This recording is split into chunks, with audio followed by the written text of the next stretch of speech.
ദൈവനാമത്തിന് മഹത്വം ഉണ്ടാകട്ടെ. ഏവർക്കും ഹാപ്പി സാബത്ത് ആശംസകൾ നേരുകയാണ്. Happy Sabbath.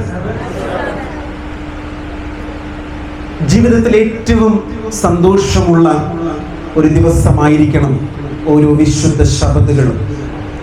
ഇന്ന് ഈ 2025 ഫെബ്രുവരി മാസം 28-ാം തീയതി ഏറ്റവും അവസാനത്തെ ദിവസത്തിന്റെ അന്ത്യം കണ്ട് പുതിയൊരു മാസത്തിന്റെ ആരംഭം കൂടെ കാണുവാൻ ഇന്ന് രാത്രിയിൽ ദൈവം നമ്മെ എല്ലാവരെയും സഹായിച്ചു. ആയതിനാൽ ഞാൻ ദൈവത്തിന് സ്തോത്രം ചെയ്യുകയാണ്.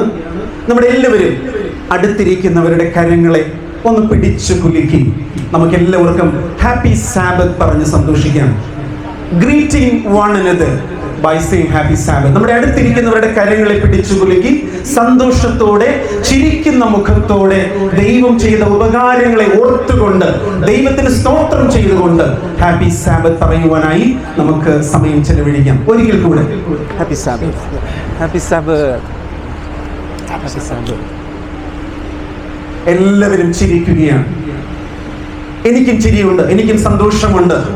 നിങ്ങളെ ചിരിപ്പിച്ചുകൊണ്ട് ഇന്ന് രാത്രിയിൽ വചന ശുശ്രൂഷ ആരംഭിക്കുവാൻ ദൈവം എനിക്ക് നൽകിയ അവസരത്തെ ഓർത്ത് ഞാൻ ദൈവത്തിന് സ്തോത്രം ചെയ്യുകയാണ്. 2025 ഇപ്രകാരം കലഞ്ഞൂർ സഭയുടെ അങ്കണത്തിൽ നടത്തപ്പെടുന്ന ഈ സുവിശേഷ യോഗങ്ങളുടെ ഭാഗമാകുവാൻ ദൈവം എനിക്ക് നൽകിയ അവസരത്തെ ഓർത്ത് ഞാൻ ദൈവത്തിന് സ്തോത്രം ചെയ്യുകയാണ്.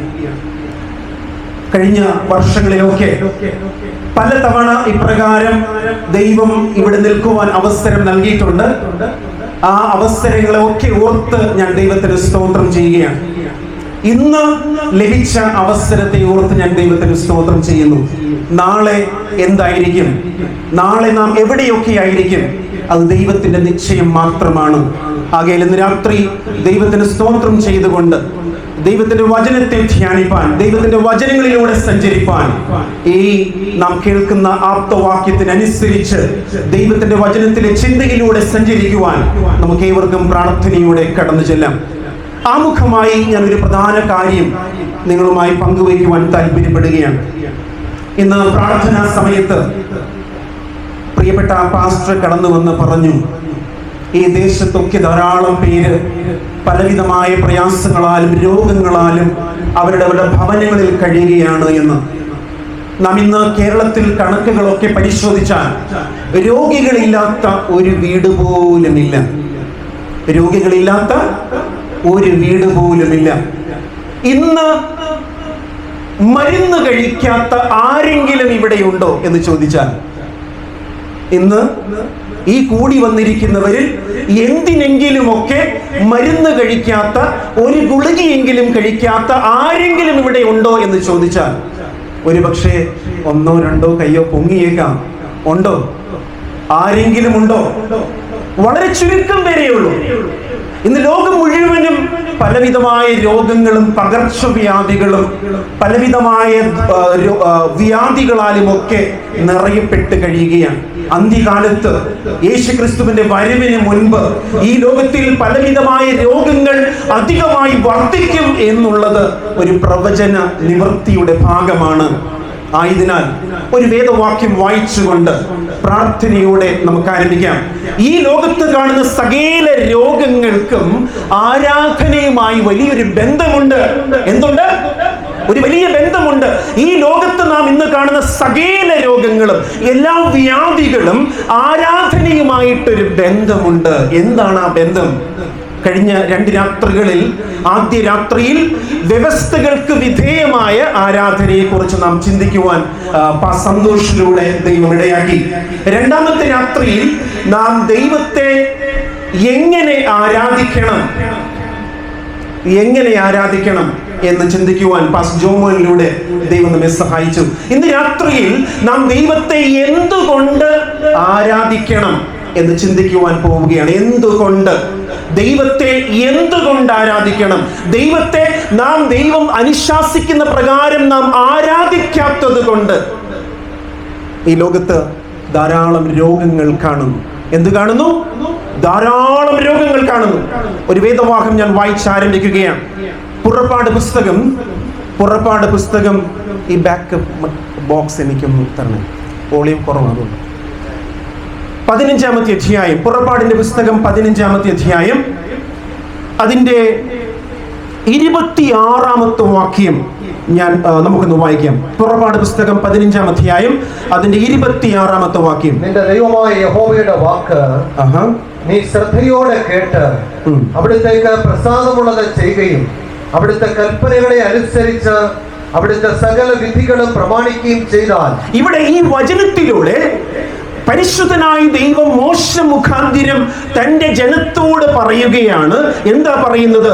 നിന്റെ ദൈവമായ യഹോവയുടെ വാക്ക് നീ ശ്രദ്ധയോടെ കേട്ട്. അങ്ങനെ ശ്രദ്ധയോടെ കേൾക്കുവാനാണ് നാം ഈ രാത്രികളിൽ ഈ ആലയത്തിന്റെ അങ്കണത്തിൽ കടന്നു വന്നിരിക്കുന്നത്. ശ്രദ്ധയോടെ ദൈവത്തിന്റെ വചനം കേൾക്കുവാനായി. അതികഠിനമായ ചൂടിന്റെ ഈ സമയത്ത് ഒരു ചെറിയൊരു മഴ എത്ര വലിയ നന്മയാണ് പ്രിയപ്പെട്ടവരെ നമുക്ക് നൽകുന്നത്. ഞാൻ ദൈവത്തിന് സ്തോത്രം ചെയ്യുകയാണ്. നമുക്ക് ധാരാളം മഴ വേണം, ഇല്ലെങ്കിൽ നമുക്ക് ഈ ചൂടിനെ അതിജീവിക്കുവാൻ കഴിയാതെ വരും. എത്രയോ പേർ ഇപ്പോൾ തന്നെ കിണറുകളിൽ വെള്ളമില്ലാതെ പ്രയാസപ്പെടുകയാണ്. ആയതിനാൽ ദൈവം വലിയ നന്മകളെ ചെയ്യട്ടെ. ഈ വചനം പറയുന്നു, ദൈവത്തെ, യഹോവയായ ദൈവത്തെ എന്ത് ചെയ്യണം? നിന്റെ ദൈവമായ യഹോവയുടെ വാക്ക് നീ ശ്രദ്ധയോടെ കേട്ട് ആ ദൈവത്തിന് പ്രസാദമുള്ളത് നാം എന്ത് ചെയ്യണം? നാം ചെയ്യണം. അപ്പോഴോ ചെയ്യുകയും ആ ദൈവത്തിന്റെ കൽപ്പനകളെ അനുസരിച്ച് ആ ദൈവത്തിന്റെ സകല വിധികളും നാം പ്രമാണിക്കുകയും ചെയ്താൽ ഞാൻ മിസ്രൈമ്യർക്ക് വരുത്തിയ വ്യാധികളിൽ ഒന്നും എന്ത് ചെയ്യത്തില്ല, ഞാൻ നിങ്ങൾക്ക് വരുത്തുകയില്ല. ഇതാരായി പറയുന്നത്? ഈ വചനം ആരാ പറയുന്നത്? വ്യാജം പറയാത്ത ദൈവമാണ്. വ്യാജം പറയാത്ത ദൈവമാണ്. സത്യം മാത്രം പറയുന്ന ദൈവമാണ്. ആ ദൈവം പറയുകയാണ്, നിങ്ങൾ എൻ്റെ കൽപ്പനകളെ, എൻ്റെ ചട്ടങ്ങളെ, എൻ്റെ വിധികളെ പ്രമാണിച്ചാൽ, അവയെ ശ്രദ്ധ വെച്ച് കേട്ട് ആ കൽപ്പനകളെയും പ്രമാണങ്ങളെയും നിങ്ങൾ അനുസരിച്ചാൽ മിസ്രൈമ്യർക്ക് വന്ന ഒരു വ്യാധിയും എന്ത് ചെയ്യുകയില്ല, നിങ്ങൾക്ക് വരികയില്ല. ആവർത്തന പുസ്തകവും ലേവ്യ പുസ്തകവും ഒക്കെ നിങ്ങൾ പഠിച്ചാൽ മിസ്രൈമ്യർക്കുണ്ടായ വ്യാധികളെ കുറിച്ച് ധാരാളം വിവരണങ്ങൾ കാണുവാൻ സാധിക്കും. നൂറുകണക്കിന് ഇന്ന് ലോകത്ത് കാണുന്ന സകല രോഗങ്ങളും അന്ന് മിസ്രൈമ്യർക്കുണ്ടായിരുന്നു. ആ വ്യാധികളൊന്നും ഞാൻ നിങ്ങൾക്ക് വരുത്തുകയില്ല. ഞാൻ നിങ്ങളെ സൗഖ്യമാക്കുന്ന യഹോവയാകുന്നു എന്ന് അരുളി ചെയ്തു. അപ്പോൾ എന്തുകൊണ്ടായിരിക്കാം ലോകത്തിൽ ഇത്രമാത്രം രോഗങ്ങൾ? എവിടെ നോക്കിയാലും ഇന്ന് എന്താണ്? ആശുപത്രികളാണ്. എവിടെ നോക്കിയാലും ഇന്ന് ആശുപത്രികളാണ്. കാരണം എന്താ? അത്രത്തോളം രോഗങ്ങൾ ഇന്ന് ലോകത്ത്, ഈ ഭൂമിയിൽ വർദ്ധിച്ചിരിക്കുന്നു. അതിന്റെ കാരണം എന്നത് ദൈവത്തിന്റെ കൽപ്പനകളെയും ദൈവത്തിന്റെ പ്രമാണങ്ങളെയും പൂർണ്ണമായും അവഗണിച്ചുകൊണ്ടുള്ള ഒരു ജീവിതമാണ് ഇന്ന് ലോകത്തുള്ള സകല മനുഷ്യരും രോഗികളായി തീരുവാൻ തക്കവണ്ണം കാരണമായത് എന്ന് നമ്മൾ ഓർക്കുക. 91-ാം സങ്കീർത്തനം 10-ാമത്തെ വാക്യം വായിച്ചാൽ നമുക്ക് എല്ലാവർക്കും അറിയുന്ന ഒരു വേദഭാഗം, ഒരു അനർത്ഥവും ഞാൻ എന്ത് ചെയ്യുകയില്ല, ഒരു അനർത്ഥവും നിനക്ക് ഭവിക്കുകയില്ല, ഒരു ബാധയും നിന്റെ കൂടാരത്തിൽ. പക്ഷെ ഇഷ്ടം പോലെ ബാധയും ഇഷ്ടം പോലെ അനർത്ഥവും ഉണ്ട്. ദൈവത്തിന്റെ വാഗ്ദത്തങ്ങൾക്ക് ഒരിക്കലും എന്തുണ്ടാവുകയില്ല, മാറ്റമുണ്ടാവുകയില്ല. ഈ അനർത്ഥങ്ങളും ബാധകളും നമ്മുടെ ഭവനങ്ങളിൽ കൂടിക്കാണുന്നുവെങ്കിൽ അതിനർത്ഥം ദൈവ കൽപ്പനകളെ, ദൈവത്തിന്റെ പ്രമാണങ്ങളെ, ദൈവം നമ്മോട് അരുളി ചെയ്ത ദൈവത്തിന്റെ വിധികളെ നാം ശ്രദ്ധയോടെ കേൾക്കാതെ, നാം അവയെ മനസ്സോടെ അനുസരിക്കാത്തത് കൊണ്ട് മിസ്രൈമ്യർക്കുള്ള സകല ബാധകളും ഇന്ന് ആർക്കുമുണ്ട്? നമുക്കുമുണ്ട്. നമ്മുടെ വഴികളെ തിരുത്തേണ്ടതിനാണ് നാം ഈ നാളുകളിൽ ദൈവത്തിന്റെ വചനം പഠിക്കുവാനായി കടന്നു വന്നിരിക്കുന്നത്. ആരാധനയ്ക്ക് യോഗ്യനെ, പ്രിയപ്പെട്ട പാട്ടുകാരെ, ആദ്യത്തെ സ്റ്റാൻസ് നമുക്ക് ഒരുമിച്ചൊന്ന് പാടാം. പാടി പ്രാർത്ഥിച്ച് ഈ വിഷയത്തിലേക്ക് നമുക്ക് വേഗത്തിൽ കടന്നു ചെല്ലാം. ആരാധനയ്ക്ക് യോഗ്യനെ, നിന്നെ ഞങ്ങൾ ആരാധിച്ചിടുന്നിതാ. ആ പാട്ടിന്റെ ആദ്യത്തെ ചില വരികൾ മാത്രം ചേർന്ന് ഒരുമിച്ച് പാടാം.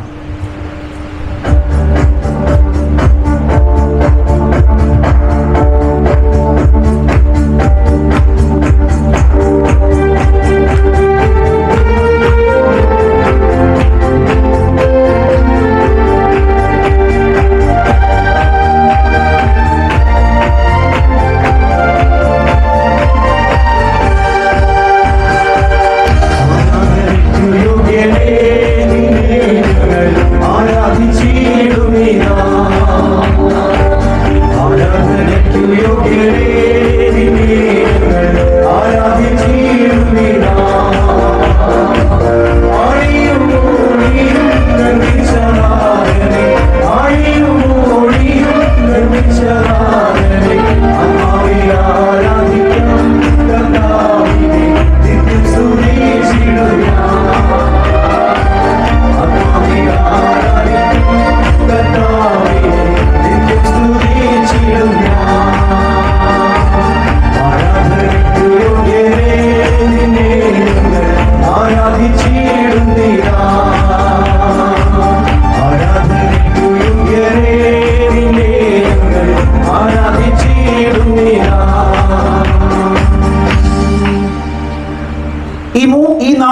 ദിവസത്തെ ഈ യോഗങ്ങളുടെ ആപ്തവാക്യമായി തിരഞ്ഞെടുത്ത വേദഭാഗം ഞാനൊന്ന് വായിക്കുകയാണ്.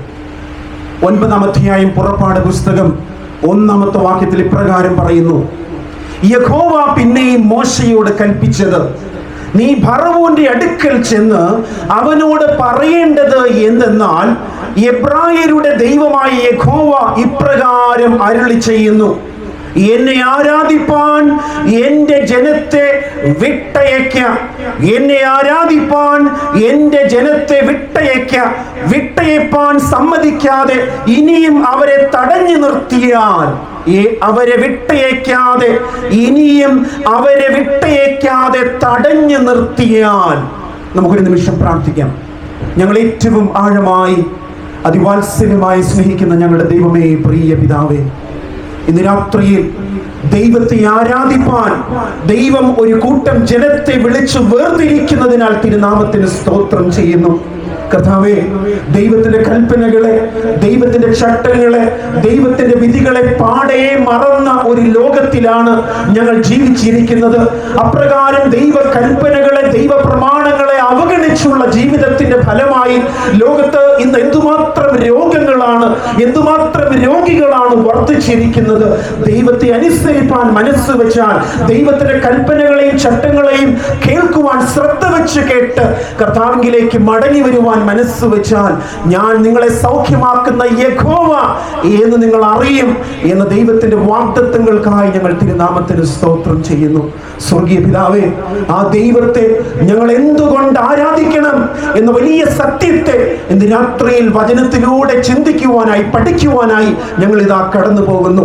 വചനത്തിലെ മർമ്മങ്ങളെ, സത്യങ്ങളെ മനസ്സിലാക്കുവാൻ അവിടുന്ന് ഞങ്ങളെ ബലപ്പെടുത്തണമേ എന്ന് ഞങ്ങൾ പ്രാർത്ഥിക്കുന്നു. ജനത്തെ അനുഗ്രഹിക്കണം, ആത്മാവിന് ശക്തിയാൽ അവരെ നിറയ്ക്കണം, അടിയനെ ബലപ്പെടുത്തണം, നിൽക്കുമാറാക്കണമേ എന്ന് പ്രാർത്ഥിക്കുന്നു. സകല നന്മകൾക്കായിട്ട് സ്തോത്രം ചെയ്യുന്നു.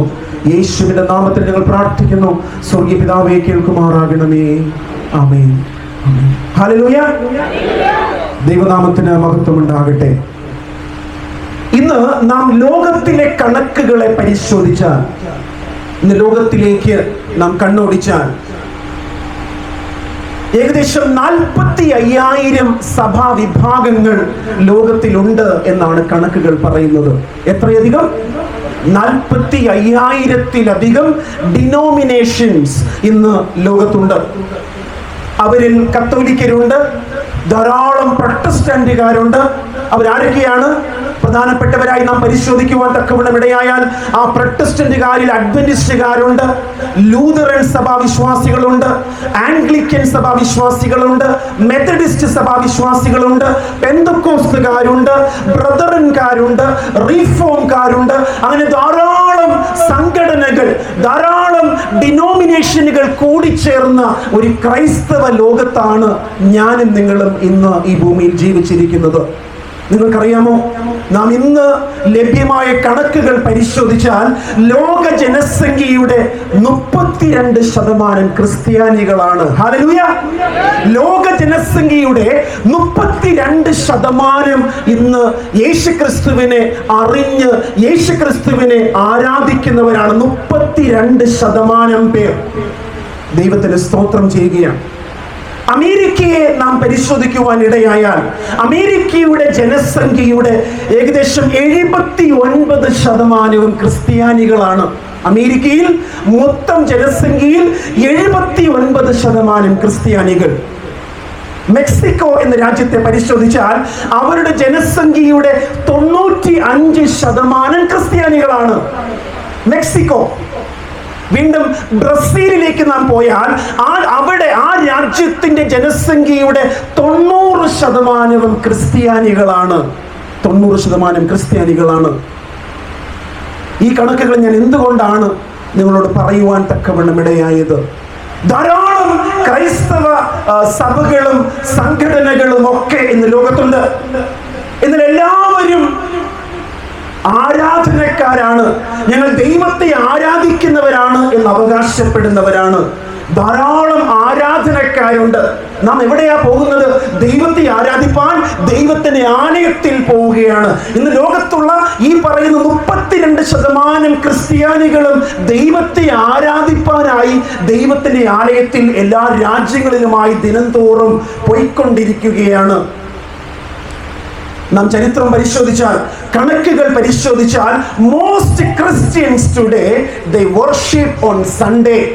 ഇന്ന് ലോകത്തുള്ള ഈ 32% വരുന്ന ലോക ജനസംഖ്യയുടെ ക്രിസ്ത്യാനികളൊക്കെ തന്നെ അവർ ദൈവത്തെ ആരാധിക്കുവാനായി ആലയത്തിൽ കൂടി വരുന്നത് ആഴ്ചയുടെ 1-ാം ദിവസമായ ഞായറാഴ്ചയിൽ ആണ്.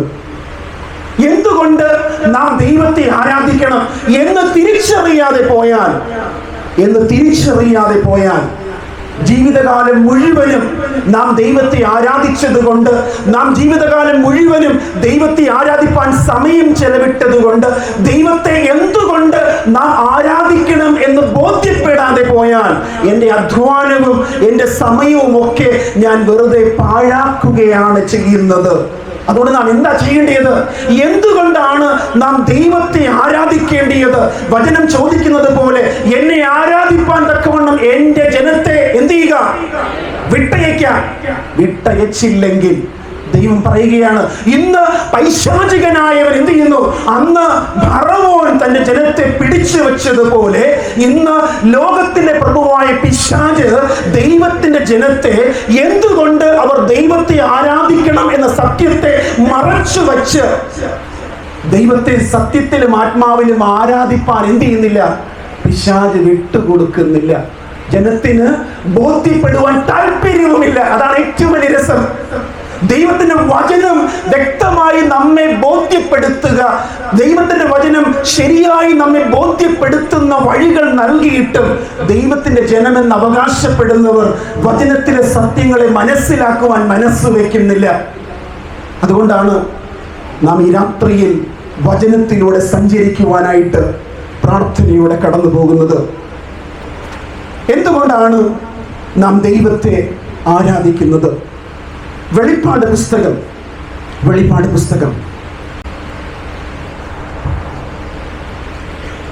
അതിന് 4-ാമത്തെ അധ്യായം. വെളിപ്പാട് പുസ്തകം 4-ാമത്തെ അധ്യായം. നാം വേഗത്തിൽ പോവുകയാണ്. വളരെ കാര്യങ്ങൾ ചിന്തിക്കുവാനുണ്ട്, ചില കാര്യങ്ങളൊക്കെ നമുക്ക് കണ്ടു പഠിക്കുവാനുണ്ട്. വെളിപ്പാട് പുസ്തകം 4-ാമത്തെ അധ്യായം അതിന്റെ 9-ാമത്തെ വാക്യം മുതൽ ഇപ്രകാരം വായിക്കുകയാണ്. മൈക്കിലൂടെ ഒന്ന് വായിക്കാമോ? എന്നേക്കും ജീവിച്ചിരിക്കുന്നവനായി സിംഹാസനത്തിൽ ഇരിക്കുന്നവന് ആ ജീവികൾ മഹത്വവും ബഹുമാനവും സ്തോത്രവും കൊടുക്കുമ്പോഴൊക്കെയും 24 മൂപ്പന്മാരും സിംഹാസനത്തിൽ ഇരിക്കുന്നവന്റെ മുമ്പിൽ വീണ് എന്നേക്കും ജീവിച്ചിരിക്കുന്നവനെ നമസ്കരിച്ചു. ഇവിടെ എന്താണ് ദൈവത്തിന്റെ വചനം പറയുന്നത്? സ്വർഗത്തിൽ ഒരു ദർശനം ഉണ്ടാകുന്നു. ആ ദർശനം യോഹന്നാൻ കാണുന്നു. ആ കണ്ട ദർശനം ദൈവത്തിന്റെ ജനത്തിനു വേണ്ടി ദൈവദാസൻ വെളിപ്പാട് പുസ്തകത്തിൽ രേഖപ്പെടുത്തിയിരിക്കുന്നു. സ്വർഗത്തിലെ ദൂതന്മാർ, കെരൂബുകൾ, 24 മൂപ്പന്മാർ അവർ ദൈവത്തെ ആരാധിക്കുന്ന കാഴ്ച യോഹന്നാൻ കണ്ടിട്ട് ഇപ്രകാരം രേഖപ്പെടുത്തുകയാണ്. എന്നേക്കും ജീവിച്ചിരിക്കുന്നവനായി സിംഹാസനത്തിൽ ഇരിക്കുന്നവന് ആ ജീവികൾ മഹത്വവും ബഹുമാനവും സ്തോത്രവും കൊടുക്കുമ്പോഴൊക്കെയും 24 മൂപ്പന്മാരും സിംഹാസനത്തിൽ ഇരിക്കുന്ന ആ ദൈവത്തിന്റെ മുമ്പിൽ വീണ് എന്നേക്കും ജീവിച്ചിരിക്കുന്നവനെ എന്ത് ചെയ്തു?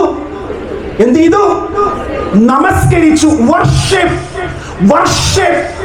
ആ വാക്കിന് ഈ അന്ത്യകാലത്ത് വളരെ പ്രത്യേകതയുണ്ട്. എന്താണ് കാരണം എന്നറിയാമോ? ഈ അന്ത്യകാലത്ത് സാത്താൻ നമ്മോട് പോരാട്ടം നയിക്കുന്നത് ഈ ഒരൊറ്റ വാക്കിലാണ്. ഏത് വാക്കിൽ? വർഷിപ്പ്. ആരാധന. ആരെ ആരാധിക്കണം? എന്ന് ആരാധിക്കണം? എന്തുകൊണ്ട് ആരാധിക്കണം? ഈ സത്യത്തെ നാം ബോധ്യപ്പെടാതെ പോയാൽ അന്ത്യകാലത്ത് പിശാച് ഒരുക്കിയിരിക്കുന്ന വലിയ കെണിയിൽ ഈ 32% പേര് എന്ത് ചെയ്യുകയാണ്? കുടുങ്ങിക്കിടക്കുകയാണ്. ഈ 32% പേർ വചന സത്യങ്ങളെ ബോധ്യപ്പെട്ട് ദൈവത്തെ സത്യത്തിലും ആത്മാവിലും ആരാധിപ്പാൻ ഈ ജനത്തിന് സാധിച്ചാൽ ശേഷമുള്ള 68% നേടുവാൻ ദൈവം അവരെ പ്രാപ്തരാക്കുക തന്നെ ചെയ്യും. ഹല്ലേലൂയ. നാം അറിഞ്ഞ സത്യത്തിൽ വിശ്വസ്തയോടെ, ഏകാഗ്രതയോടെ, സമർപ്പണത്തോടെ ജീവിപ്പാൻ നാം മനസ്സ് വച്ചാൽ ദൈവം ജാതികളെ if I M lifted up, ഞാൻ ഉയർത്തപ്പെട്ടാൽ ഞാൻ എന്ത് ചെയ്യും? എന്നിലേക്ക് മറ്റുള്ളവരെ അടുപ്പിക്കുമെന്ന് നമ്മെ ദൈവത്തിന്റെ തിരുവെഴുത്തുകൾ ബോധ്യപ്പെടുത്തുന്നു. വീണ്ടും താഴേക്ക് വായിക്കാം. എന്തുകൊണ്ടാണ് സ്വർഗത്തിലെ ജീവികളൊക്കെ, 24 മൂപ്പന്മാരും സ്വർഗീയ ജീവികളും ഒക്കെ ആ ദൈവത്തെ ആരാധിക്കുമ്പോൾ നമസ്കരിച്ചുകൊണ്ട് എന്താ പറഞ്ഞത്? 11-ാമത്തെ വാക്യം. കർത്താവേ, അവിടുന്ന് സർവവും സൃഷ്ടിച്ചവനും എല്ലാം അങ്ങയുടെ ഇഷ്ടം ഹേതുവാൽ ഉണ്ടായതും സൃഷ്ടിക്കപ്പെട്ടതും ആകയാൽ മഹത്വവും ബഹുമാനവും ശക്തിയും കൈക്കൊള്ളുവാൻ യോഗ്യനെന്ന് പറഞ്ഞുകൊണ്ട് തങ്ങളുടെ കിരീടങ്ങളെ സിംഹാസനത്തിന് മുമ്പിൽ ഇടും. ഇവിടെ ദൈവത്തിന്റെ വചനം എന്താ പറഞ്ഞത്? അവർ ദൈവത്തെ നമസ്കരിച്ചു, അവർ ദൈവത്തെ ആരാധിച്ചു. ആരാ ആരാധിച്ചത്? സ്വർഗീയ ദൂതന്മാർ, സ്വർഗത്തിലെ കെരൂബുകൾ, 24 മൂപ്പന്മാർ. അവർ ദൈവത്തെ നമസ്കരിച്ച്, ആ നമസ്കരിച്ച സമയത്ത് അവർ പറയുകയാണ്. എന്താ പറഞ്ഞത്? എന്തുകൊണ്ടാണ് അവർ ദൈവത്തെ നമസ്കരിച്ചത് എന്നതിന് കാരണം അവർ പറയുകയാണ്. എന്താ പറഞ്ഞത്? കർത്താവേ, നീ സകലവും സൃഷ്ടിച്ചവനും എല്ലാം നിന്റെ ഇഷ്ടം ഹേതുവാൽ ഉണ്ടായതും സൃഷ്ടിക്കപ്പെട്ടതും ആകയാൽ മഹത്വവും ബഹുമാനവും ശക്തിയും കൈക്കൊള്ളുവാൻ യോഗ്യൻ എന്ന് പറഞ്ഞും കൊണ്ട് തങ്ങളുടെ കിരീടങ്ങളെ എന്ത് ചെയ്യും? എന്തുകൊണ്ടാണ് സ്വർഗത്തിലെ ദൂതന്മാർ ദൈവത്തെ ആരാധിക്കുന്നത്? എന്തുകൊണ്ടാ? ഈ വചനം എന്ത് പറയുന്നു? ദൈവം സകലത്തെയും ഉളവാക്കിയവനായതുകൊണ്ട് ഈ ലോകത്തുള്ള സകലത്തെയും, ദൂതന്മാരെയും, ഈ ലോകത്ത് അല്ലെങ്കിൽ വചനത്തിൽ കാണുന്ന സകലത്തെയും ദൈവം ഉണ്ടാക്കിയത് കൊണ്ട്, അവൻ സൃഷ്ടാവായതുകൊണ്ട് സ്വർഗീയ ദൂതന്മാർ ദൈവത്തെ ആരാധിക്കുന്നു എന്ന് നമ്മെ തിരുവെഴുത്തുകൾ പഠിപ്പിക്കുകയാണ്. നാം വെറുതെ എന്തിനെങ്കിലും ആരാധിച്ച പോരാ. എന്താ ഞാൻ പറഞ്ഞു കേട്ടോ? നാം വെറുതെ എന്തിനെങ്കിലും ആരാധിച്ചാൽ പോരാ. അങ്ങനെ ആരാധിച്ചു പോന്ന ഒരു കാലം എനിക്കുണ്ടായിരുന്നു. എന്തിനോ വേണ്ടി എന്തിനെയൊക്കെയോ ആരാധിച്ചു പോകുന്ന ഒരു കാലം, ഒരു സമയം, ഒരു ജീവിതം എനിക്കുണ്ടായിരുന്നു. എന്നാൽ നാം എന്ത് ചെയ്യണം? നാം തിരിച്ചറിയണം ആരെയാണ് ആരാധിക്കേണ്ടത്, എന്തുകൊണ്ടാണ് ആരാധിക്കേണ്ടത്.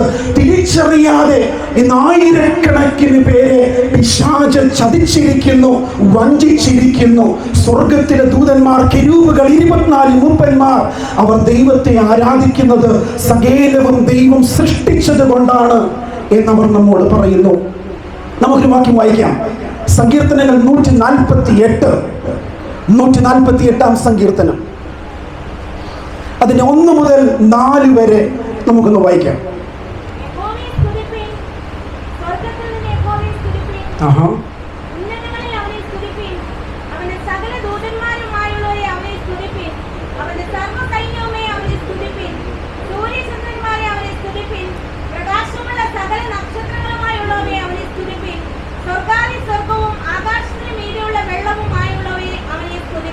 മൈക്കിൽ കൂടെ ഒന്ന് വായിച്ചു തന്നില്ല കേട്ടോ, കാരണം എല്ലാവർക്കും കേൾക്കാൻ വേണ്ടിയിട്ടാണ്.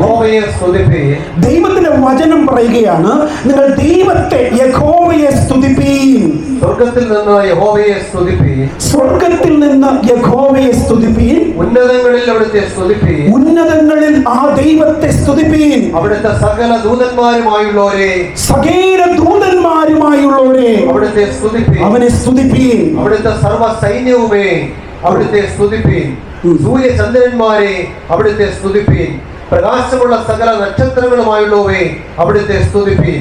സ്വർഗാദി സ്വർഗവും ഈ 4 വചനങ്ങളിൽ ദൈവം ധാരാളം പേരെ കുറിച്ച് പറഞ്ഞിട്ട് അപ്രകാരം പറയുകയാണ്, നിങ്ങൾ എന്ത് ചെയ്യുവിൻ? നിങ്ങൾ ദൈവത്തിന് സ്തോത്രം ചെയ്യുവിൻ. Praise God. ദൈവത്തെ സ്തുതിപ്പീൻ, ദൈവത്തെ മഹത്വപ്പെടുത്തുവീൻ, ദൈവത്തെ ആരാധിപ്പീൻ. ആ സൃഷ്ടികളൊക്കെ എന്തുകൊണ്ട് ദൈവത്തെ ആരാധിക്കണം എന്ന് 5-ാമത്തെ വാക്യത്തിൽ പറയുന്നു. എന്തുകൊണ്ടാണ് ദൈവത്തെ സ്തുതിപ്പീൻ, ദൈവത്തെ സ്തുതിപ്പീൻ എന്ന് പറയുന്ന സങ്കീർത്തനക്കാരൻ 5-ാമത്തെ വാക്യത്തിൽ നാം എന്തുകൊണ്ട് ദൈവത്തെ സ്തുതിക്കണം, ദൈവത്തെ ആരാധിക്കണം എന്ന് പറഞ്ഞിരിക്കുന്നു? അവിടുന്ന് കൽപ്പിച്ചിട്ട് അവ സൃഷ്ടിക്കപ്പെട്ടിരിക്കാൻ അവ യഹോവയുടെ നാമത്തെ സ്തുതിക്കട്ടെ. ദൈവം എന്ത് ചെയ്യുന്നു? ഈ ഭൂമിയിൽ കാണുന്ന സർവത്തെയും ചൂണ്ടിക്കാട്ടിക്കൊണ്ട് പറയുകയാണ്, അല്ലയോ ആകാശമേ, അല്ലയോ മേഘങ്ങളെ, അല്ലയോ സകല സൃഷ്ടിജാലങ്ങളുമേ, നിങ്ങൾ ദൈവത്തെ സ്തുതിപ്പിൻ. എന്താ കാരണം? കാരണം നിങ്ങളെ ആരുണ്ടാക്കി? യഹോവ ഉണ്ടാക്കി. അതുകൊണ്ടാണ് 5-ാമത്തെ വാക്യത്തിൽ സങ്കീർത്തനക്കാരൻ പറഞ്ഞത്, സകലത്തെയും ആരുണ്ടാക്കി? അവൻ കൽപ്പിച്ചിട്ട് അവ സൃഷ്ടിക്കപ്പെട്ടിരിക്കാൻ അവ യഹോവയുടെ നാമത്തെ സ്തുതിക്കട്ടെ. അപ്പോൾ സകല ഭൂമിയിലെ ചരാചരങ്ങളും ദൈവത്തെ ആരാധിക്കുന്നതിന്റെ കാരണം എന്താണ്? ദൈവം അവരെ ഉണ്ടാക്കിയത് കൊണ്ട്, ദൈവം അവരെ സൃഷ്ടിച്ചത് കൊണ്ട് എന്ന് നമ്മെ തിരുവെഴുത്തുകൾ എന്ത് ചെയ്യുന്നു? വ്യക്തമായി പഠിപ്പിക്കുന്നു. എന്തൊക്കെയാണ് കാണുന്നത്? നാം ആ സങ്കീർത്തന ഭാഗം വായിച്ചാൽ 148-ാം സങ്കീർത്തനം ശേഷം താഴേക്ക് വായിച്ചാൽ ധാരാളം കാര്യങ്ങൾ. സമുദ്ര ജീവികളിൽ ഏറ്റവും വലിയ ജീവിയായ തിമിംഗലത്തോട് ദൈവം പറയുന്നു, ദൈവത്തിന് സ്തോത്രം ചെയ്യുക. വൃക്ഷങ്ങളിൽ ഏറ്റവും ശ്രേഷ്ഠമേറിയ ദേവദാരുക്കളോട് ദൈവം പറയുന്നു, ദൈവത്തിന് സ്തോത്രം ചെയ്യുക. എല്ലാവരോടും, ഈ ലോകത്തുള്ള സകല ജീവജാലങ്ങളോടും ആ ദൈവത്തെ സ്തോത്രം ചെയ്യുവാൻ, ദൈവത്തെ മഹത്വപ്പെടുത്തുവാൻ സങ്കീർത്തനക്കാരൻ പറയുന്നു. കാരണം എന്താ? ദൈവം സകലത്തെയും ഉണ്ടാക്കിയിരിക്കുന്നു. ദൈവമാണ് സകലത്തെയും സൃഷ്ടിച്ചുണ്ടാക്കിയത് എന്ന് ദൈവത്തിന്റെ തിരുവെഴുത്തുകളിലൂടെ അവരെ ബോധ്യപ്പെടുത്തുന്നു. ആയതിന് ദൈവത്തെ ആരാധിപ്പാൻ എന്ത് പാടില്ല? വലിപ്പ ചെറുപ്പമോ സമ്പത്തിന്റെ വ്യതിയാനങ്ങളോ ഒന്നും പാടില്ല. യാതൊന്നും കൂടാതെ സകലവും ദൈവത്തിന്റെ ദാനമാണ്. ദൈവമാണ് സകലത്തിന്റെയും ഉടയവൻ. ആ ദൈവമാണ് എന്നെ ഉണ്ടാക്കിയത്, ആ ദൈവമാണ് ഈ ലോകത്തെ ഉണ്ടാക്കിയത് എന്ന ചിന്തയോടെ സൃഷ്ടാവായ ദൈവത്തെ നാം ആരാധിപ്പാനായി കടന്നു വരികയാണ്. അവിടെ എന്തില്ല? പൊങ്ങച്ചവും പത്രാസും വലിപ്പ ചെറുപ്പവും ഒന്നും പാടില്ല. നാം ഓരോരുത്തരും അപ്രകാരം തന്നെ എന്നെ ദൈവം ഉണ്ടാക്കി എന്ന ചിന്തയോടെ, എന്നെ ദൈവം നിർത്തുമാറാക്കി എന്ന ചിന്തയോടെ നാം ഓരോരുത്തരും എല്ലാ തലക്കരവും മാറ്റിവെച്ച് വേണം എവിടെ വരാൻ? ദൈവത്തെ ആരാധിപ്പാൻ വരേണ്ടത്. അങ്ങനെ വരുമ്പോഴാണ് ആ ദൈവം നമ്മെ അനുഗ്രഹിക്കുന്നത്, ആ ദൈവം നമ്മെ സ്വീകരിക്കുന്നത്. 95-ാം സങ്കീർത്തനം 6-ാമത്തെ വാക്യം എല്ലാവർക്കും അറിയുന്ന ഒരു വേദഭാഗമാണ്. എന്താ പറയുന്നത്? വരുവീൻ, നാം വണങ്ങി നമസ്കരിക്കാം. വരുവീൻ, come let us worship him. വരുവീൻ, നാം വണങ്ങി നമസ്കരിക്കുക. നമ്മെ നിർമ്മിച്ച മുട്ടുകുത്തുക. നാം എന്തുകൊണ്ടാ ദൈവത്തിന്റെ മുൻപാകെ മുട്ടുകുത്തുന്നത്? കാരണം ദൈവം നമ്മെ നിർമ്മിച്ചിരിക്കുന്നു. Because he created us. ആ ദൈവം നമ്മെ ഉണ്ടാക്കിയിരിക്കുന്നു എന്ന് തിരുവെഴുത്തുകൾ നമ്മോട് എന്ത് ചെയ്യുന്നു? പറയുകയാണ്. ഉൽപ്പത്തി പുസ്തകം 1-ാമത്തെ അധ്യായം നാം ഒന്ന് വേഗത്തിൽ വിശകലനം ചെയ്യുവാൻ പോവുകയാണ്. ദൈവം 6 ദിവസം കൊണ്ട് ഈ ലോകത്തുള്ള സകലത്തെയും ഉണ്ടാക്കി എന്നാണ് വചനം നാം എന്ത് ചെയ്യുന്നത്? പഠിപ്പിക്കുന്നത്. സകലത്തെയും, ഈ ലോകത്ത് നാം ഇന്ന് കാണുന്ന സകല ചരാചരങ്ങളെയും യഹോവയായ ദൈവം 6 ദിവസം കൊണ്ട് ഉണ്ടാക്കി എന്ന് ദൈവത്തിന്റെ വചനം എന്ത് ചെയ്യുന്നു? നമ്മോട് പറയുന്നു. എന്നിട്ട് ആ സൃഷ്ടിപ്പിന്റെ വാരത്തിൽ, ആ സൃഷ്ടിപ്പിന്റെ ആഴ്ചയിൽ ആരാധനയ്ക്കായി ഒരു പ്രത്യേക ദിവസത്തെ ദൈവം എന്ത് ചെയ്തു? വേർതിരിച്ചു. എന്തുകൊണ്ട് ദൈവത്തെ ആരാധിക്കണം? ആ കാരണം വചനം പറയുന്നത്, അസന്നിഗ്ധമായി പറയുന്നത്, ദൈവം സൃഷ്ടാവായത് കൊണ്ടാണെന്നാണ്. ദൈവം ഈ ലോകത്തെ ഉണ്ടാക്കിയത് കൊണ്ട് നാം ആ ദൈവത്തെ ആരാധിക്കണം എന്ന് വചനം വ്യക്തമായി നമ്മോട് പറയുന്നു. ആ ആരാധനയുടെ അടിസ്ഥാനമായ സൃഷ്ടിപ്പിൻ വാരം നാം വേഗത്തിൽ പരിശോധിക്കുവാനായിട്ട് പോവുകയാണ്. എന്താണ് അവിടെ കാണുന്നത്? 1-ാമത്തെ ദിവസം, ഉൽപ്പത്തി പുസ്തകം 1-ാം അധ്യായം 3-ാമത്തെ വാക്യത്തിൽ ഓരോ ദിവസവും ദൈവം എന്തുണ്ടാക്കി, എന്താണ് ഉണ്ടാക്കിയത് എന്ന് വേഗത്തിൽ ചിന്തിക്കാം. 1-ാമത്തെ അധ്യായം 3-ാമത്തെ വാക്യം. വെളിച്ചം ഉണ്ടാകട്ടെ എന്ന് ദൈവം കൽപ്പിച്ചു. വെളിച്ചം ഉണ്ടായി. അപ്പൊ ഒന്നാം ദിവസം ദൈവം എന്തുണ്ടാക്കി? വെളിച്ചത്തെ ഉണ്ടാക്കി. വെളിച്ചം ഉണ്ടാകട്ടെ എന്ന് പറഞ്ഞു, അങ്ങനെ വെളിച്ചം ഉണ്ടായി. രണ്ടാം ദിവസം 6-ാമത്തെ വാക്യം മുതൽ, ദൈവം വെള്ളങ്ങളുടെ മധ്യേ ഒരു വിധാനം ഉണ്ടാകട്ടെ, അത് വെള്ളത്തിനും വെള്ളത്തിനും തമ്മിൽ വേർതിരിവായിരിക്കട്ടെ എന്ന് കൽപ്പിച്ചു. അപ്പോൾ എന്താണ് ദൈവം രണ്ടാം ദിവസം ഉണ്ടാക്കിയത്? ആകാശത്തെ ദൈവം രണ്ടാം ദിവസം ഉണ്ടാക്കി. ഒന്നാം ദിവസം ദൈവം വെളിച്ചമുണ്ടാക്കി. രണ്ടാം ദിവസം ദൈവം ആകാശത്തെ ഉണ്ടാക്കി. മൂന്നാം ദിവസം 9 മുതൽ വായിക്കാം. ദൈവം ആകാശത്തിന് കീഴുള്ള വെള്ളവും വെള്ളം ഒരു സ്ഥലത്ത് കൂടട്ടെ, ഉണങ്ങിയ നിലം കാണട്ടെ എന്ന് കൽപ്പിച്ചു. അങ്ങനെ സംഭവിച്ചു. 13 വരെ. ഉണങ്ങിയ നിലത്തിന് ദൈവം ഭൂമി എന്നും വെള്ളത്തിന്റെ കൂട്ടത്തിന് സമുദ്രമെന്നും പേരിട്ടു. നല്ലത് എന്ന് ദൈവം കണ്ടു. അവിടെ എന്ത് ചെയ്യുന്നു? ദൈവം സമുദ്രത്തെ ഉണ്ടാക്കി. ദൈവം എന്തുണ്ടാക്കി? ദൈവം അപ്രകാരം മൂന്നാം ദിവസം ദൈവം സമുദ്രത്തെ ഉണ്ടാക്കി എന്ന് വചനം പഠിപ്പിക്കുന്നു. നാലാം ദിവസം 14 മുതൽ വായിക്കാം. പകലും രാവും തമ്മിൽ വേർതിരിപ്പാൻ ആകാശവിധാനത്തിൽ വെളിച്ചങ്ങൾ ഉണ്ടാകട്ടെ, അവ അടയാളങ്ങളായും കാലം, ദിവസം, സംവത്സരം എന്നിവ തിരിച്ചറിയുവാനായും ഉതകട്ടെ. ഭൂമിയെ പ്രകാശിപ്പിപ്പാൻ ആകാശവിധാനത്തിലവ വെളിച്ചങ്ങളായിരിക്കട്ടെ എന്ന് ദൈവം കൽപ്പിച്ചു. അപ്പോൾ നാലാം ദിവസം ദൈവം എന്തുണ്ടാക്കി? സൂര്യനെയും ചന്ദ്രനെയും നക്ഷത്രങ്ങളെയും ആരുണ്ടാക്കി? യഹോവയായ ദൈവം ഉണ്ടാക്കി.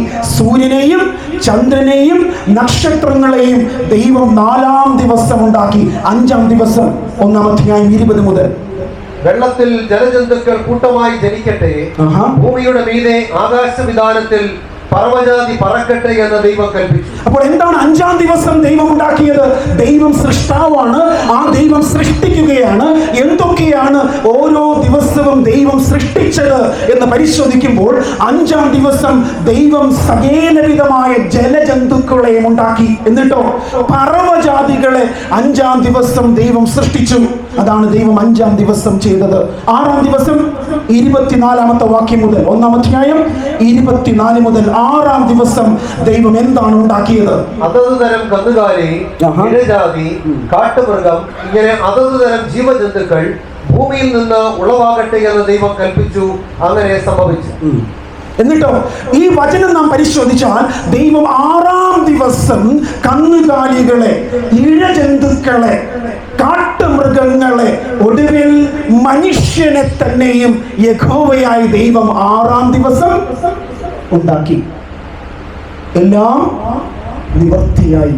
ഇനി ഒന്നും വേണമെന്ന് ആർക്ക് തോന്നിയില്ല? ദൈവത്തിന് തോന്നിയില്ല. 6 ദിവസവും ഓരോ ദിവസവും യഹോവയായ ദൈവം തന്റെ ജനത്തിന് വേണ്ടി, മനുഷ്യർക്ക് വേണ്ടി ഈ ലോകത്തിൽ പലതും ഉണ്ടാക്കിയിട്ട് അതൊക്കെ നല്ലത് നല്ലത് നല്ലത് എന്ന് പറഞ്ഞ് ആ ദിവസത്തെ സൃഷ്ടിച്ച് ആ ദിവസത്തിൽ ചിലത് തന്റെ ജനത്തിന് ഉണ്ടാക്കി കൊടുക്കുവാൻ, അവർക്ക് നന്മയ്ക്കായി നൽകുവാൻ തക്കവണ്ണം ഇടയായി തീർന്നു. 6 ദിവസം എല്ലാം ദൈവം ഉണ്ടാക്കി. എന്തിനാ പിന്നെ 7-ാം ദിവസം? 6 ദിവസം കൊണ്ട് ദൈവം സകലത്തെയും ഉണ്ടാക്കിയല്ലോ, എന്തിനാണ് പിന്നെ വേറൊരു ദിവസത്തിന്റെ ആവശ്യം എന്ന് ധാരാളം പേര് എന്ത് ചെയ്യണം? ചോദിക്കണം. 6 ദിവസം കൊണ്ട് യഹോവ സകലതും ചെയ്തു. ഈ ലോകത്ത് കാണുന്ന സകല ചരാചരങ്ങളെയും 6 ദിവസം കൊണ്ട് ദൈവം സൃഷ്ടിച്ചുണ്ടാക്കി. എന്തിനാണ് മറ്റൊരു ദിവസത്തിന്റെ ആവശ്യം എന്ന് പരിശോധിച്ചാൽ ദൈവം എന്താഗ്രഹിച്ചു? 6 ദിവസം കൊണ്ട് സകലത്തെയും ഉണ്ടാക്കിയ ദൈവം 7-ാം ദിവസം ദൈവത്തെ ആരാധിപ്പാൻ മനുഷ്യനൊരു ദിവസം വേണമെന്ന് എന്ത് ചെയ്തു? തീരുമാനിച്ചു. ഹല്ലേലൂയ. 7-ാം ദിവസം ഈ ലോകത്തുള്ള സകലത്തെയും 1-ാം ദിവസം, 2-ാം ദിവസം, 3-ാം ദിവസം, 4-ാം ദിവസം, 5-ാം ദിവസം, 6-ാം ദിവസം ഈ ലോകത്തുള്ള സകല ചരാചരങ്ങളെയും ദൈവം അതാത് തരത്തിൽ, അതാത് രീതിയിൽ, അതാത് ഡിസൈനിൽ ഈ ലോകത്തുള്ള സകലത്തെയും ഉണ്ടാക്കിയ ദൈവം 7-ാം ദിവസം താൻ ഉണ്ടാക്കിയ സകല മനുഷ്യരും, സകല ജീവജാലങ്ങളും, സകല ചരാചരങ്ങളും യഹോവയായ ദൈവത്തെ ആരാധിക്കേണ്ടിയതിന് ഒരു ദിവസം ആരുണ്ടാക്കി? ദൈവം ഉണ്ടാക്കി എന്ന് കാണുവാൻ സാധിക്കുന്നു. 7-ാം ദിവസം അപ്രകാരം ദൈവം ഉണ്ടാക്കി എന്ന് കാണുവാൻ സാധിക്കുന്നു.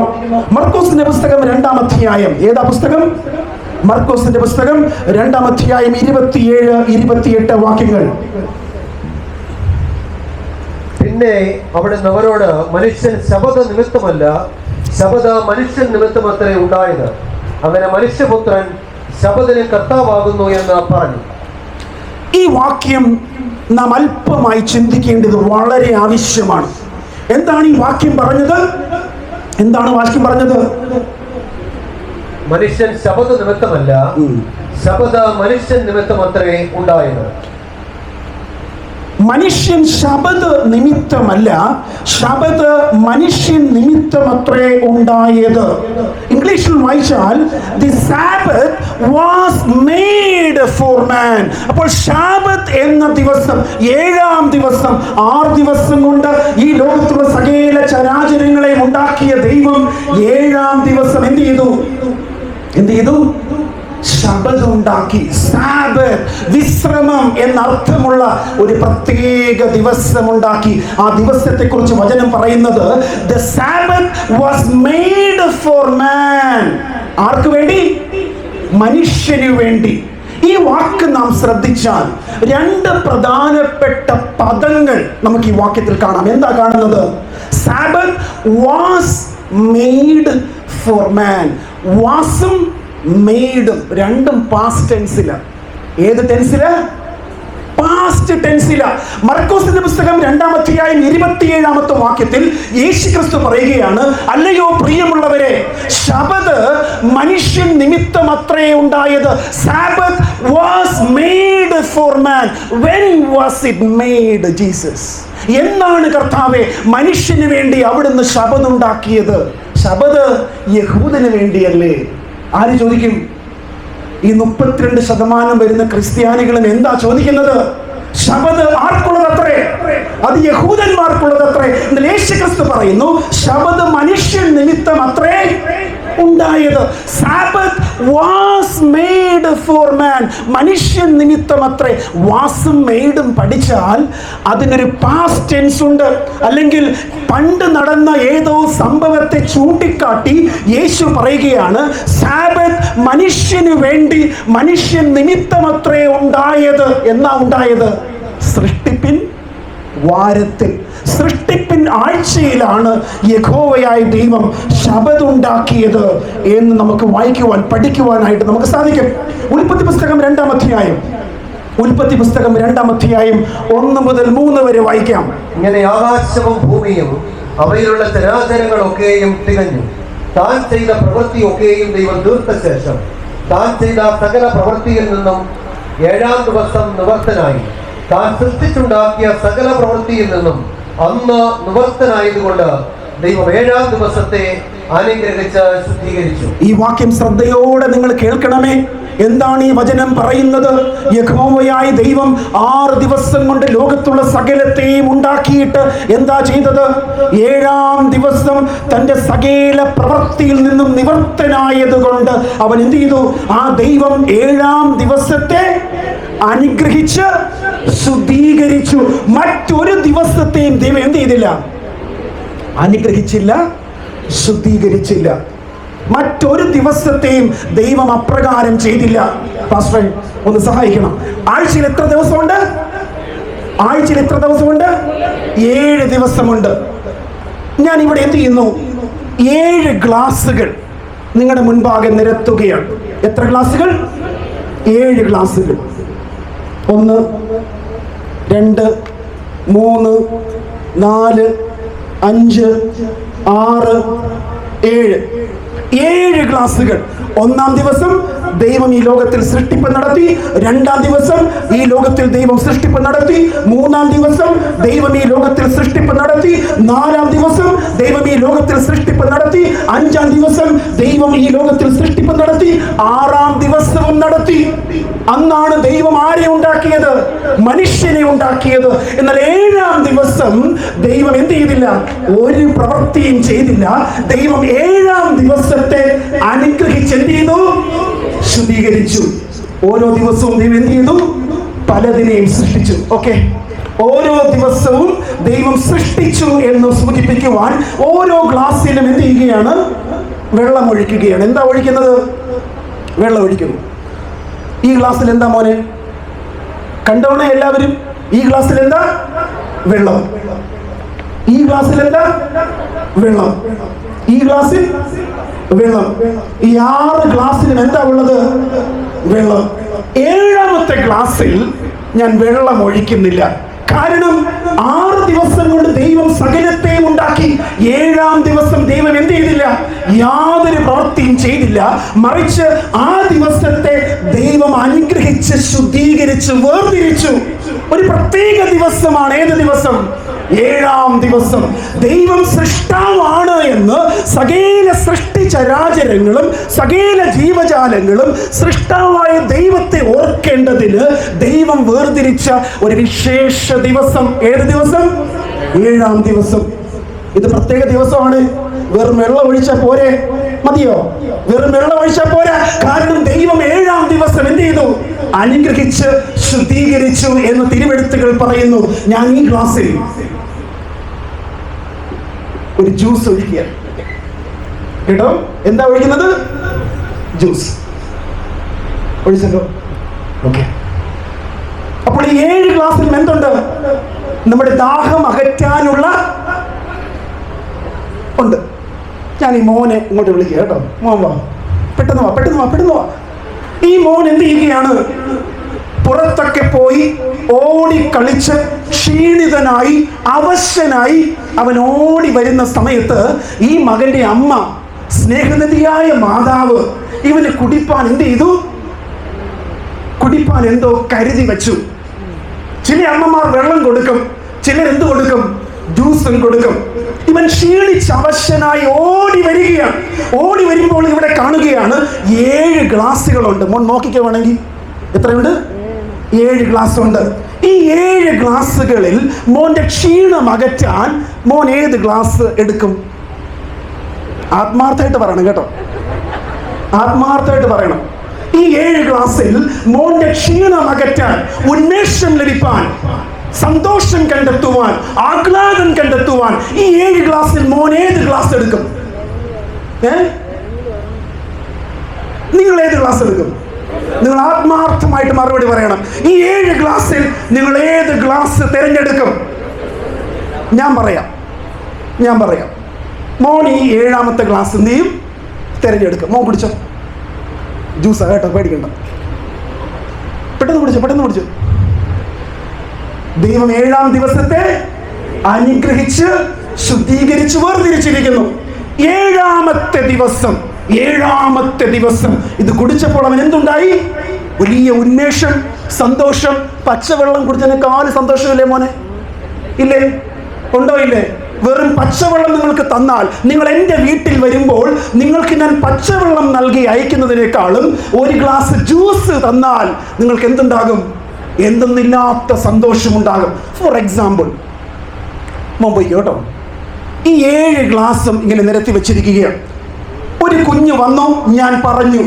ആ കുഞ്ഞ് 7 ഗ്ലാസും നോക്കി. 1ാം ദിവസം, 2ാം ദിവസം, 3ാം ദിവസം, 4ാം ദിവസം, 5ാം ദിവസം, 6ാം ദിവസം, 7. എൻ്റെ അമ്മോ, ജ്യൂസാ. എന്താ? ജ്യൂസാ. ദൈവം ഈ ദിവസത്തെ എന്ത് ചെയ്തിരിക്കുന്നു? പ്രത്യേകമായി അനുഗ്രഹിച്ച് ശുദ്ധീകരിച്ച് വേർതിരിച്ചിരിക്കുന്നു. ആ ഗ്ലാസ്സിലെ ജ്യൂസ് കണ്ടിട്ട് അത് കുടിക്കാതെ ഇത് കുടിക്കുന്നവരെ നിങ്ങൾ എന്തെന്ന് പറയും? ഈ 7 ഗ്ലാസും നോക്കിയപ്പോൾ 1ൽ മാത്രമേ എന്തുള്ളൂ? ജ്യൂസ് ഉള്ളൂ. ഇത് കണ്ടിട്ടും, ഇത് തിരിച്ചറിഞ്ഞിട്ടും, ഇത് മനസ്സിലാക്കിയിട്ടും ഇത് കുടിക്കാതെ ഇതെടുത്ത് കുടിക്കുന്നവരെ കുറിച്ച് നിങ്ങൾ എന്ത് പറയും? എന്തോ കുഴപ്പമുണ്ട്. എന്തോ കുഴപ്പമുണ്ട്. ഉറപ്പായിട്ട് കുഴപ്പമുണ്ട്. കാരണം ആരും എന്ത് ചെയ്യത്തില്ല? ഇത് കുടിക്കുകയല്ല. ആരും ഇതെന്ത് ചെയ്യല? കുടിക്കുകയല്ല. എല്ലാവരും എന്ത് ചെയ്യത്തുള്ളൂ? ഇതേ കുടിക്കത്തുള്ളൂ. പക്ഷേ ദൈവം നൽകിയ ഈ നന്മയെ ആർക്കും വേണ്ട. നിങ്ങൾക്ക് മനസ്സിലായി അല്ലേ? 6 ദിവസം ദൈവം ഈ ലോകത്തുള്ള സകലത്തെയും ഉണ്ടാക്കി. 7ാം ദിവസം ആ ദൈവം എന്ത് ചെയ്തു? താൻ ഉണ്ടാക്കിയ സകല ജീവജാലങ്ങളും സൃഷ്ടിപ്പിന്റെ സ്മാരകമായ ദിവസം, സൃഷ്ടിപ്പിന്റെ സ്മാരകമായ വിശുദ്ധ ദിവസം, ദൈവം അനുഗ്രഹിച്ച് വേർതിരിച്ച പ്രത്യേക ദിവസം, ആ ദൈവത്തെ ആരാധിപ്പാൻ, ആ ദിവസത്തിൽ ദൈവത്തെ പിൻപറ്റുവാൻ, ദൈവത്തെ ആരാധിപ്പാൻ കൂടി വരണം എന്ന് ആരാഗ്രഹിക്കുന്നു? കാരണം ദൈവം ഈ ദിവസത്തിൽ എന്ത് ചെയ്തില്ല? ഈ 6 ദിവസം എന്ത് ചെയ്തില്ല? വേർതിരിച്ചില്ല, വിശുദ്ധീകരിച്ചില്ല, അനുഗ്രഹിച്ചില്ല. ദൈവം എവിടെ മാത്രമേ ജ്യൂസ് വെച്ചോളൂ? 7-ാം ദിവസം. അതുകൊണ്ട് ആ മോൻ എന്ത് കിട്ടി? 7-ാം ദിവസത്തെ ആരൊക്കെ മാനിക്കുമോ അവരൊക്കെ ദൈവത്തിന്റെ ജനം എന്ത് ചെയ്യപ്പെടും? അറിയപ്പെടും. ദൈവത്തിന്റെ ജനമെന്നറിയപ്പെടും. ആ ദൈവത്തിന്റെ ജനം ദൈവത്തെ 7-ാം ദിവസം ആരാധിപ്പാൻ എന്ത് ചെയ്യുന്നു? നമ്മോട് ആവശ്യപ്പെടുകയാണ്. എന്തിനാ ദൈവം വിശ്രമിച്ചത്? എല്ലാവരും ചോദിക്കും, ദൈവത്തിന് ക്ഷീണം വന്നിട്ടാണോ, അല്ലെങ്കിൽ ദൈവം ക്ഷീണിച്ചത് കൊണ്ടാണോ 7-ാം ദിവസം ദൈവം വിശ്രമിച്ചത്? ഒരിക്കലുമല്ല. നിങ്ങൾക്ക് തോന്നുന്നുണ്ടോ ദൈവം ക്ഷീണിച്ചത് കൊണ്ട് 7-ാം ദിവസം കയറി അങ്ങ് വിശ്രമിച്ചു കിടന്നു എന്ന്? ഒരിക്കലുമല്ല. 7-ാം ദിവസം ദൈവം എന്തിനാ വിശ്രമിച്ചത്? എന്തിനാ? നമുക്കൊരു മാതൃക കാണിപ്പാൻ വേണ്ടി ദൈവം എന്ത് ചെയ്തു? തന്റെ ജനത്തിന് ഒരു മാതൃക കാണിക്കേണ്ടതിന്, തന്റെ ജനത്തിന് മുൻപാകെ ഒരു വലിയ മാതൃക വയ്ക്കേണ്ടതിന് ദൈവം 7-ാം ദിവസത്തിൽ എന്ത് ചെയ്തു? വിശ്രമിച്ചു എന്ന് നാം എന്ത് ചെയ്യുന്നു? തിരുവെഴുത്തുകൾ പഠിപ്പിക്കുന്നു. നാം 7-ാം ദിവസത്തിൽ ദൈവത്തെ ആരാധിക്കുന്നതിലൂടെ എന്നെ സൃഷ്ടിച്ച ദൈവത്തെ ഞാൻ എന്ത് ചെയ്യുകയാണ്? മാനിക്കുകയാണ്. എൻ്റെ അപ്പനെ ഞാൻ അനുസരിക്കുന്നതിലൂടെ ഞാൻ എന്ത് ചെയ്യും? ആ അപ്പനെ ഞാൻ മാനിക്കുകയാണ്. എൻ്റെ അപ്പനെ അനുസരിക്കുവാൻ മനസ്സ് കാണിക്കാഞ്ഞാൽ ഞാൻ ആ അപ്പനെ എന്ത് ചെയ്യുന്നില്ല? മാനിക്കുന്നില്ല. അപ്പനെ മാനിക്കുന്നവർ അപ്പൻ പറഞ്ഞത് എന്ത് ചെയ്യും? അനുസരിക്കും. എന്നാൽ ഇന്ന് ലോകമെമ്പാടും എന്ത് ചെയ്യുന്നു? അപ്പൻ കൊടുക്കുന്ന നന്മ വേണ്ടാതെ അവയെ തള്ളിക്കളഞ്ഞ് അപ്പൻ നൽകാത്തതിന് എന്ത് ചെയ്യുന്നു? ഈ ലോകത്തിൽ കുടിച്ച് ജീവിക്കുന്നു. അത് തിരിച്ചറിഞ്ഞ് ദൈവം നമ്മിൽ എന്ത് ചെയ്യുന്നു? വലിയൊരു ആത്മാവിന്റെ ഇടപെടൽ നടത്തുവാൻ ആഗ്രഹിക്കുകയാണ്. അപ്പോൾ എന്ത് ചെയ്യുന്നു? അപ്രകാരം ഒരു ദിവസം ദൈവം വേർതിരിച്ച് നമുക്ക് നൽകിയതിലൂടെ എന്താ അതിലൂടെ ദൈവം ആവശ്യപ്പെടുന്നത്? ഈ ജ്യൂസ് കുടിച്ചപ്പോൾ മകൻ എന്തെന്നില്ലാത്ത സന്തോഷമുണ്ടായി, ഒരു ഉന്മേഷമുണ്ടായി, ഒരു റിന്യൂവൽ ഉണ്ടായി. അതുപോലെ 7-ാം ദിവസത്തിൽ ആരൊക്കെ ദൈവത്തെ ആരാധിക്കുമോ അവർക്കൊക്കെ എന്തുണ്ടാകും? A spiritual renewal in Christ. യേശുക്രിസ്തുവിൽ ഒരു പുതുക്കം ഉണ്ടാകും. യേശുക്രിസ്തുവിൽ ഒരു നവോന്മേഷം ഉണ്ടാകും. കാരണം യേശുക്രിസ്തു വേർതിരിച്ച, വിശുദ്ധീകരിച്ച ആ ദിവസം, സൃഷ്ടാവായ ദൈവത്തെ മാനിക്കുന്ന ആ ദിവസം, സൃഷ്ടിപ്പിന്റെ സ്മാരകമായ ആ ദിവസം ആരൊക്കെ ദൈവത്തെ ആരാധിക്കുമോ അവർക്ക് എന്ത് ലഭിക്കും? ഒരു നവോന്മേഷം, ഒരു പുതുക്കം, ഒരു വലിയ ആത്മീയ അനുഭവം, ദൈവത്തോടുള്ള അനുഭവത്തിന്റെ പറ്റിച്ചേരൽ, ആ പുതുക്കത്തിന്റെ അനുഭവം അത് നമുക്കുണ്ടാകും. അതെന്തല്ല, ആരാധനയുടെ 3 മണിക്കൂർ സമയമല്ല. ഇന്ന് അനേകർക്കും ശബദ് എന്നാൽ എന്തത്ര 10 മുതൽ 12 വരെ. അതല്ല എന്ന് ദൈവത്തിന്റെ വചനം എന്ത് ചെയ്യുന്നു? നമ്മോട് പറയുന്നു. ശബദ് എന്നത് എപ്പോൾ മുതലാ? സൂര്യാസ്തമയം മുതൽ സൂര്യാസ്തമയം വരെ, സന്ധ്യയായി ഉഷസ്സായി 7-ാം ദിവസം. ആ മണിക്കൂറുകളെ നാം വിശുദ്ധമായി ആചരിച്ചാൽ, സൃഷ്ടിപ്പിന്റെ സ്മാരകമായ ആ മണിക്കൂറുകളെ നാം വിശുദ്ധമായി ആചരിച്ചാൽ, ഈ ജ്യൂസ് കുടിച്ച് പ്രിയമകൻ നവോന്മേഷം പ്രാപിച്ചതുപോലെ ഞാനും നിങ്ങളും നവോന്മേഷം പ്രാപിച്ച് നിലനിൽക്കുവാൻ തക്കവണ്ണം ഇടയായിത്തീരും എന്ന് ദൈവത്തിന്റെ തിരുവെഴുത്തുകൾ നമ്മോട് പറയുന്നു.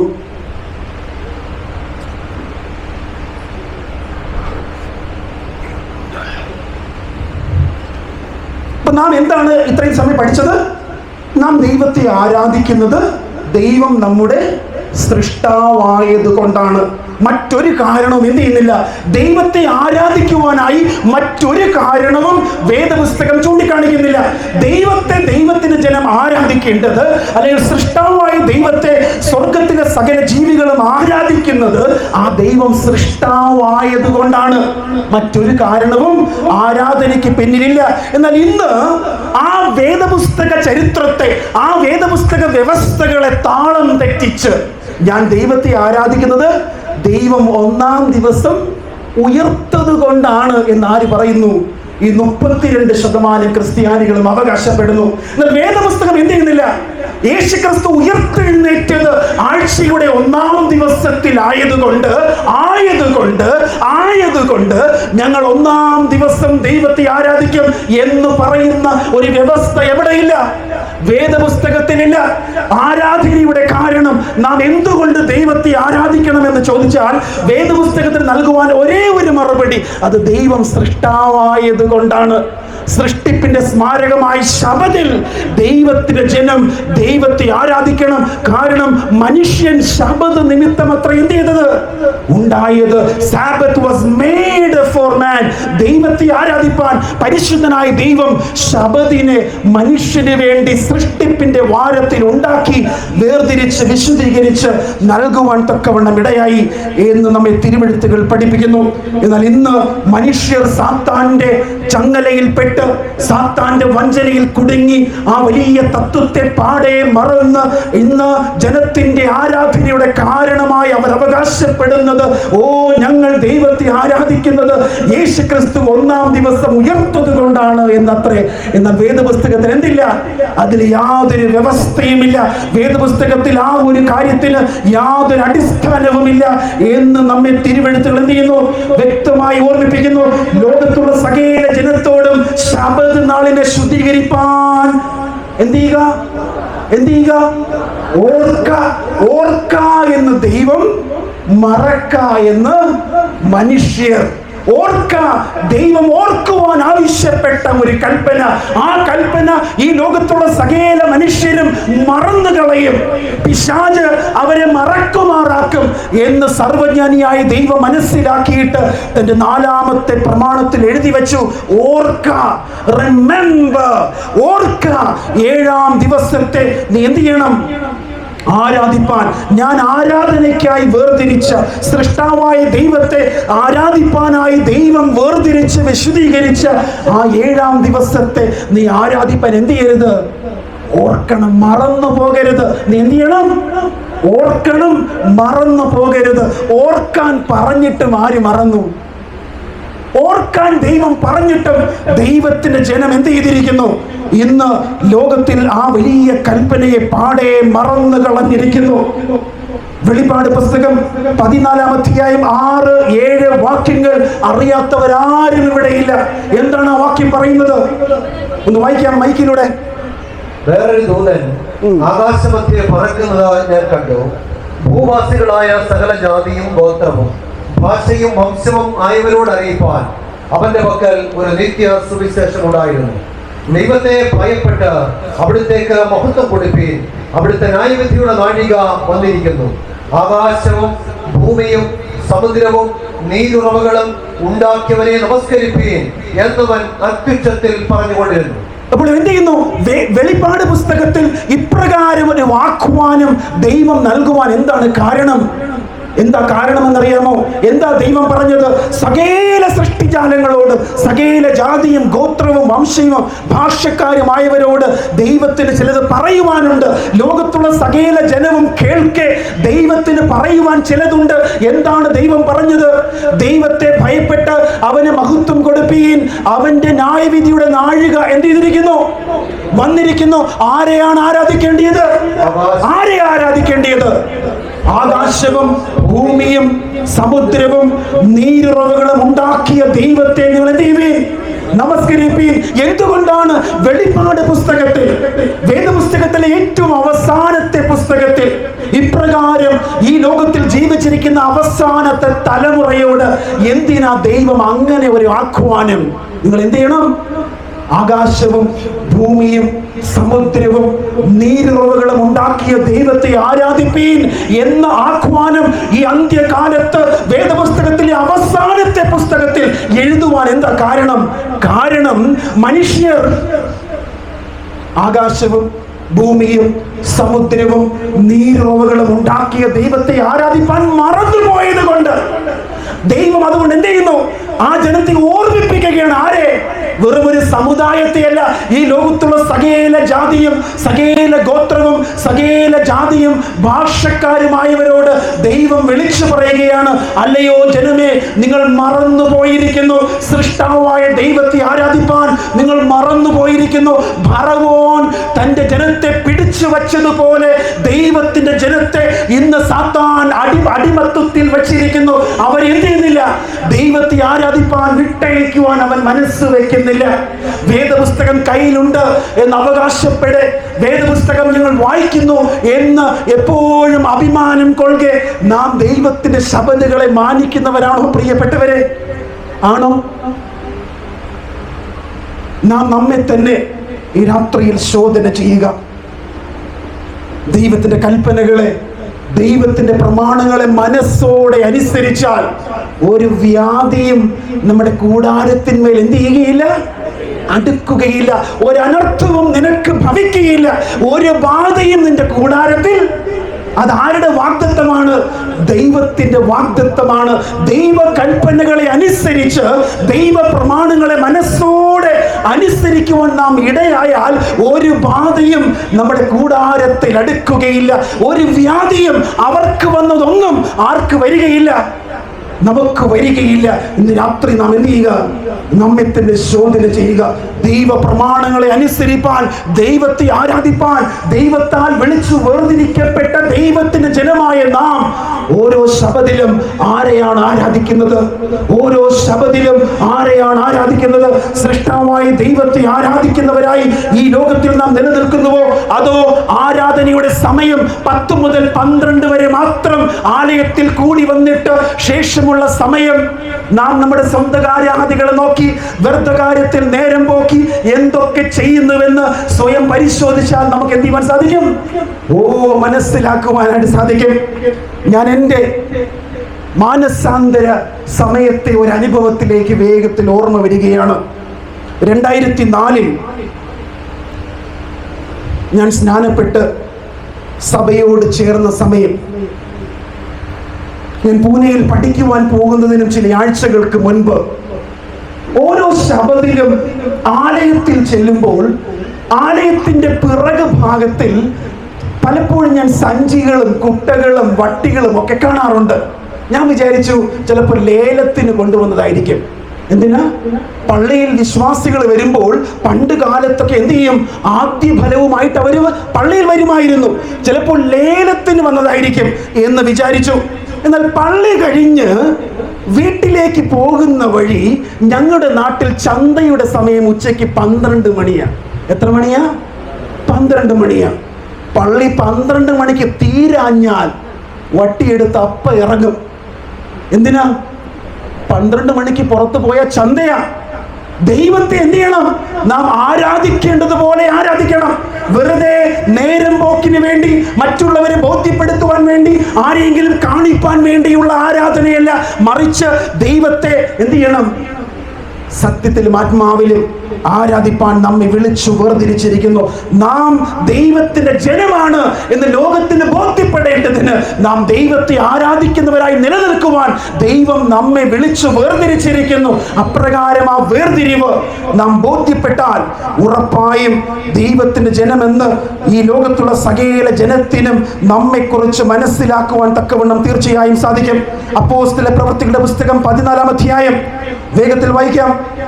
അപ്പോസ്തല പ്രവൃത്തികളുടെ പുസ്തകം 14-ാം അധ്യായം 8 മുതൽ 15 വരെ ഒരു കഥ പറയുന്നു വേദപുസ്തകം. എന്താണ് ആ കഥ? നമുക്കൊന്ന് വായിക്കാം.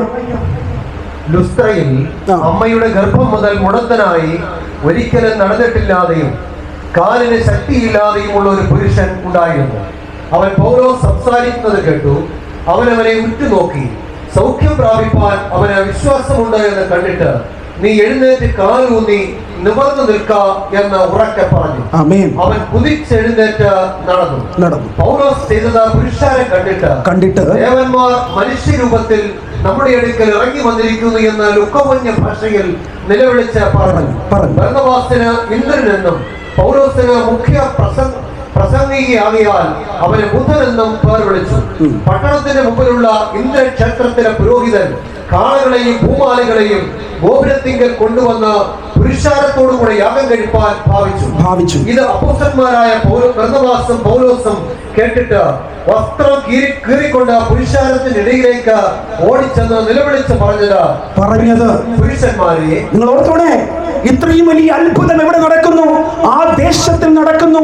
ആ ദേശത്ത് ആ വലിയ അത്ഭുതം കണ്ടിട്ട് ആ ദേശത്തിലെ ജാതികളായവർ വന്ന് പൗലോസിനെ ആരാധിപ്പാൻ തക്കവണ്ണം ഭാവിച്ചപ്പോൾ എന്താ സംഭവിച്ചത്?